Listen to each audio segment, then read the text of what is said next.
Another big thing is the spending. I know Trump spends a lot. He spends a lot of money we just don't have.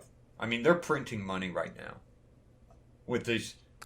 I know and I've had some heartburn myself about some of his like some of the stimulus stuff during the COVID layoffs and stuff like that.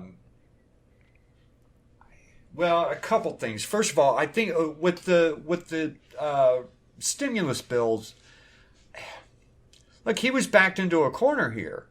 The governors are not going to let up.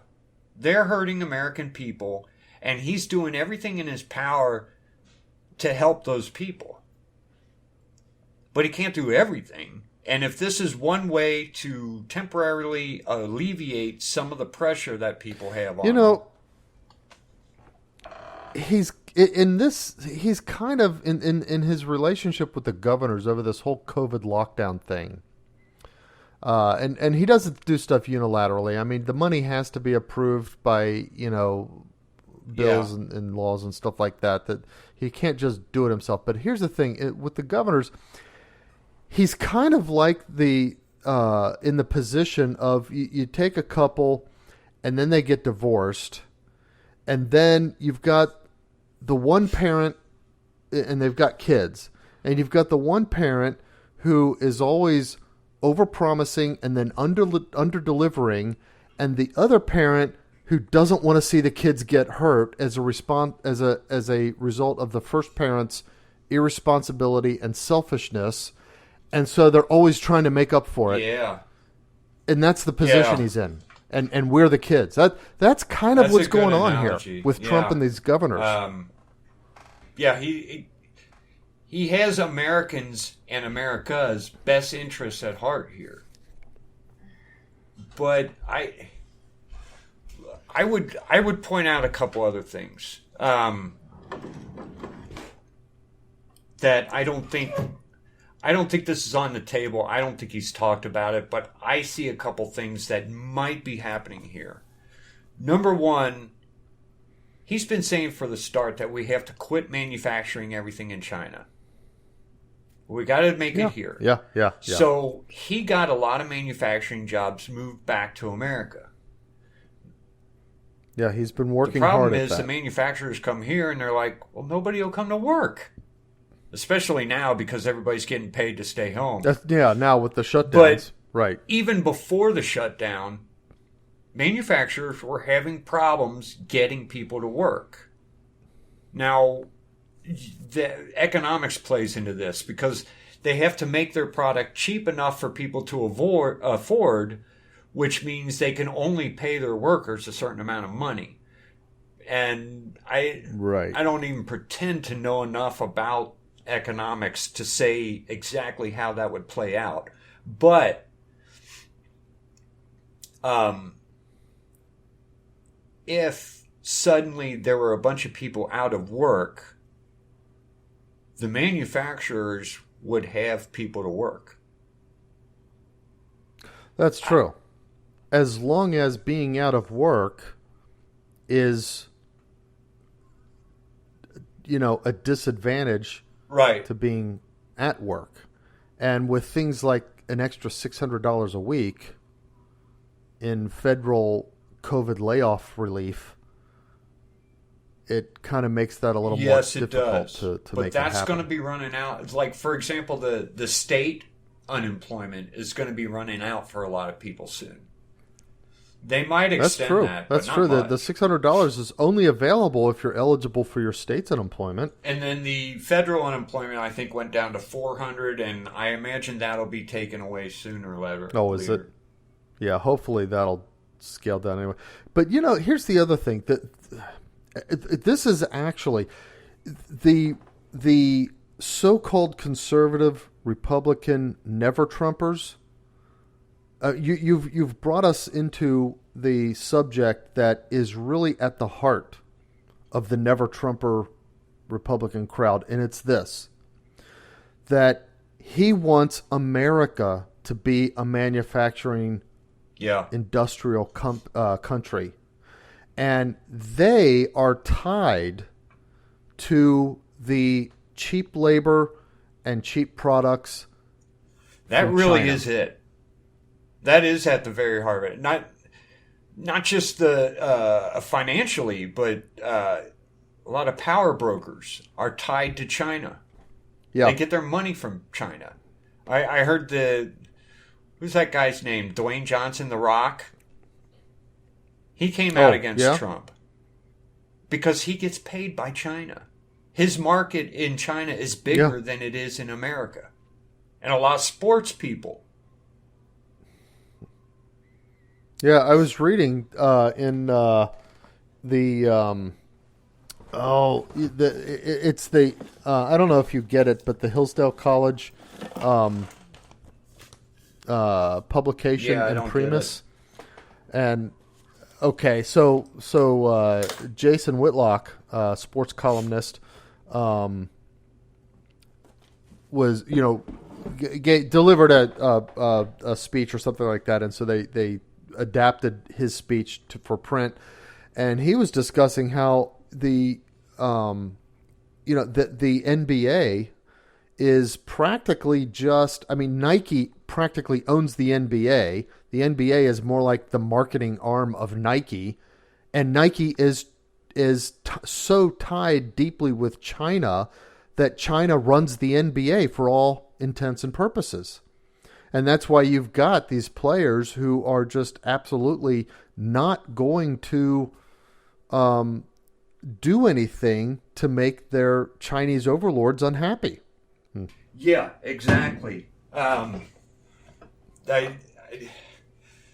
Look, Nike is anti-American. They have been for a long time. And by extension, so is the NBA. Anybody Chinese is anti-American.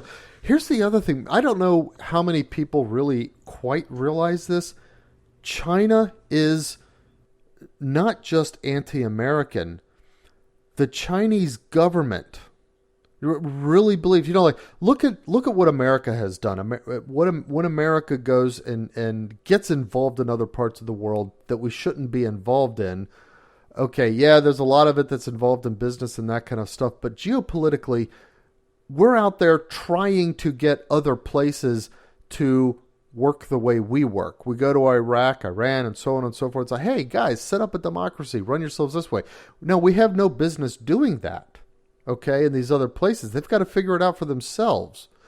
But we're never out to say, let's establish a permanent puppet government so that you'll be under American control. Let's just make you an arm of America, and you take your orders from our Congress, and we'll set up your laws and so on and so forth. We don't never colonize. Do that. It's always we try to get them to do things the way we do, which again is inappropriate. But I don't know how many people realize the Chinese government has as its goal to be specifically in charge of the entire world.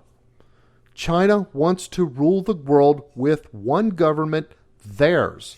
Not just everybody work like China and act like China and be like China. They want everybody to be China. And I don't think most people understand quite how bad it is there. It's a communist regime in every sense of the word. Every person is a ward of the state. I mean, it's that you can go back to all the 50s and 40s paranoia literature and propaganda films about what it means to live under Chinese rule, and the worst exaggerations of those doesn't even quite convey how bad it really is. I don't think.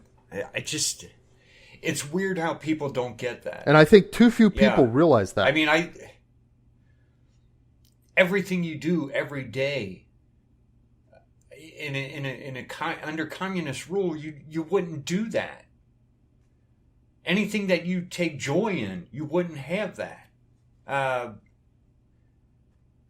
things are getting a little tight because of COVID. Well, I think I might start doing this for money and maybe open up a branch here and try to pull in money this way. I couldn't do that under a communist regime. I do exactly every day. Everybody out there, all you liberals out there, okay, our listeners probably aren't liberals. But, maybe some of you could go play our podcast for a few liberals, at least this part.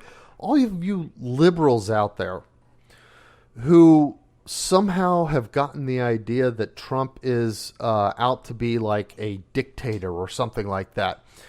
When you're out writing your articles accusing Trump of being dictatorial and saying how much of a Nazi he is and how much he, wants the government to be, run like Nazis and so on and so forth, do you even for 1 second while you're writing your article look over your shoulder and think, oh my gosh, should I actually press send? I mean, are they going to descend on me? Do I need to worry about what's going to happen to my family? You know what? In China, people do have that. Yeah, nobody writes against Xi. I mean, you die if you do that. You get killed. Yeah, I mean, the people who are doing that are There's very not underground. even a trial or anything. You're just killed. Or disappeared into a prison somewhere or whatever. The Gulag. Go back to Russia and yeah. Anyway, but my thought is, what if he's okay with? This is terrible to say. I don't think it actually happens this way. But what if he's okay with a lot of people being out of work for the purpose of providing workers so that we can start to manufacture again? Maybe that's a stretch. What if that's just a providential side effect of the bad decisions by all these governors? Yeah. Well, let's go ahead and accept that for what it is. Okay, it's bad, and the governors are responsible for the losses of livelihoods that have resulted. But if the end result is to turn America back into a solid nation industrially, then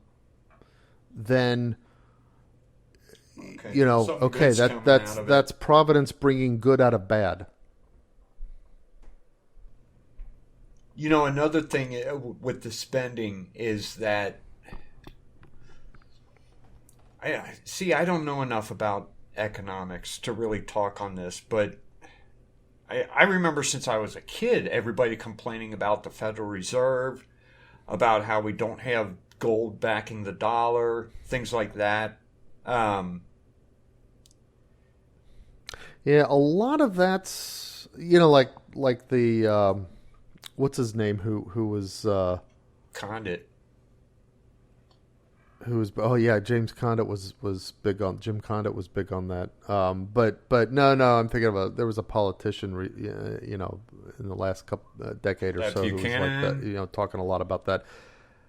Was Pat Buchanan in that camp too? Yeah, I mean, a lot of that really is that kind of misses the point. That's kind of a red herring economically. That the whole gold backing thing and whether it's backed and that kind of stuff. I sometimes wonder though, because Trump has for a long time talked about the fact that China can manipulate the U.S. dollar. And he's been complaining about this for 30 years. And I sometimes wonder if he's okay with the spending because he knows that eventually, everybody predicts with all this spending, it's going to become a problem eventually. It's going to crash something. I don't understand how that works. But I wonder if he's of the mind that it's okay that it crashes while I'm on guard because I'll rebuild it the right way. Could be, but here's the danger of that. So for the government, in order to spend money, it has to get the money somehow.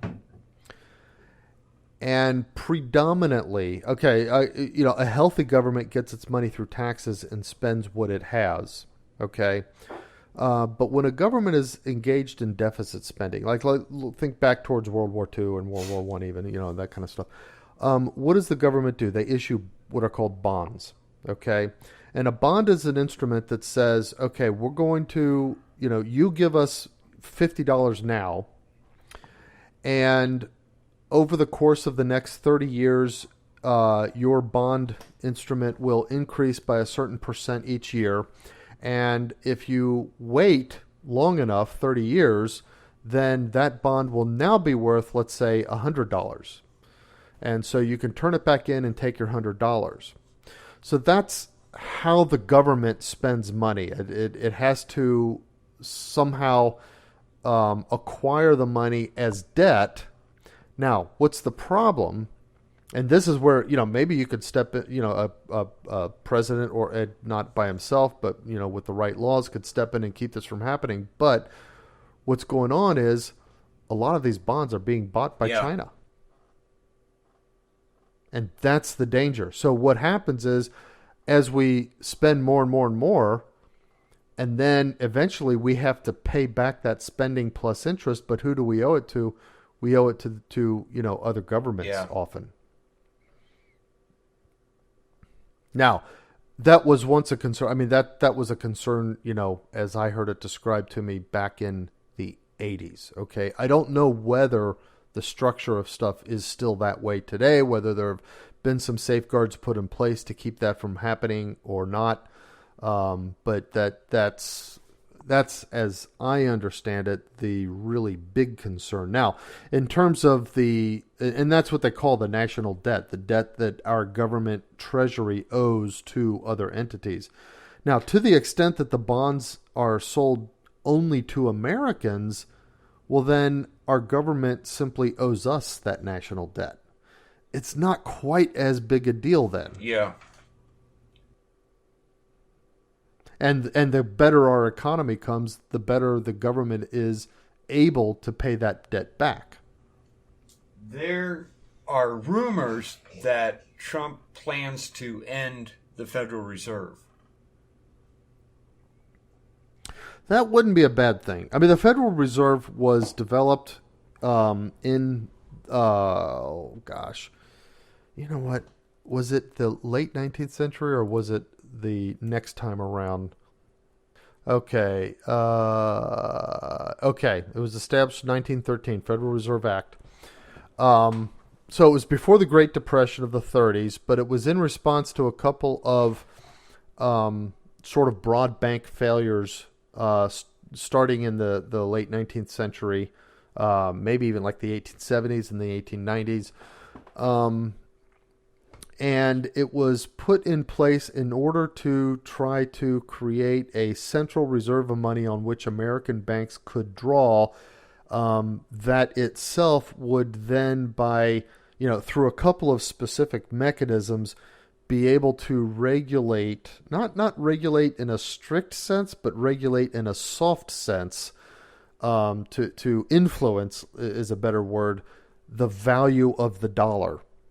In a way to make sure, that the economy, was maintained nicely, and that banks themselves didn't go under. They would have rules in place about how much banks could borrow versus how much banks had on hand versus how much banks could lend, and so on and so forth. But there is a lot of one of the things is that the Federal Reserve itself is run by people who themselves are not elected officials, which in some ways look at how the politics of the country goes with elections and the election cycles and that kind of stuff. Think if the overall economy was as volatile as politics. All right, you probably don't want them being elected officials. But there are other aspects of the Federal Reserve that you could look at and say, okay, you know what?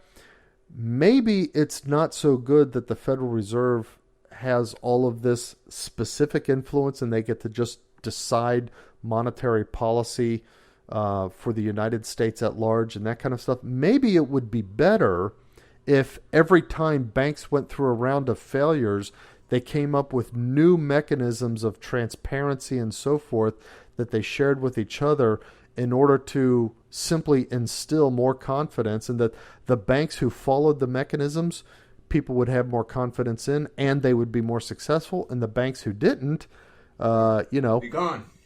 They would eventually succumb to market pressure and either fail out or adopt the better ways of doing business. And in fact, that's one of the things that every time we go through a round of depressions, problems, failures, and so forth, I've noticed that we've never, when it comes to banking and large economic entities, we've never quite had the fortitude to say, let's go ahead and give the free market a chance to see what's really going to happen. Instead, we've always come down with a new set of government regulations. Well, so far to date, those regulations have not prevented bad things from happening. So I'm not, personally, I'm not convinced that we wouldn't be better off if we had avoided the broad federal regulations and allowed these various economic entities to figure stuff out themselves. Well, I don't know enough about it, but I do hear that Trump hates the Federal Reserve, or at least he hates what they do, and he criticizes it constantly. But I guess we'll wait and see on that one. I'm just saying, as far as spending goes, we have a lot bigger problems than spending. And I've heard people complain about government spending since I was a kid. And everybody keeps saying that it's going to get so bad that this happens, and that never happens. So if the government just decided to spend and keep spending, which they have, and they keep spending more and more and more, which they have, what kind of impact would that have on my daily life? So far, it hasn't had any.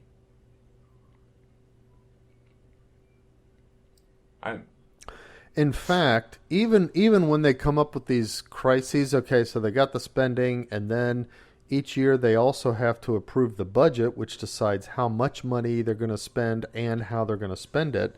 Well, what happens once in a while? They can't agree on a budget. And so the government, in theory, has to shut down. The federal part shut down. And there are a lot of governments that, there are a lot of federal workers, rather, that end up getting furloughed and stuff like that. It's like, well, you know what? Overall, would it be a bad thing if that sort of became permanent? Maybe some of these, federal really workers. And, my wife worked for a long time for the VA. And she said, the stereotype of, I don't care, and I'm going to sit here and do what I can to do as little work as possible during my day, government worker, that stereotype is not an exaggeration, and it is not atypical. Yeah, I know.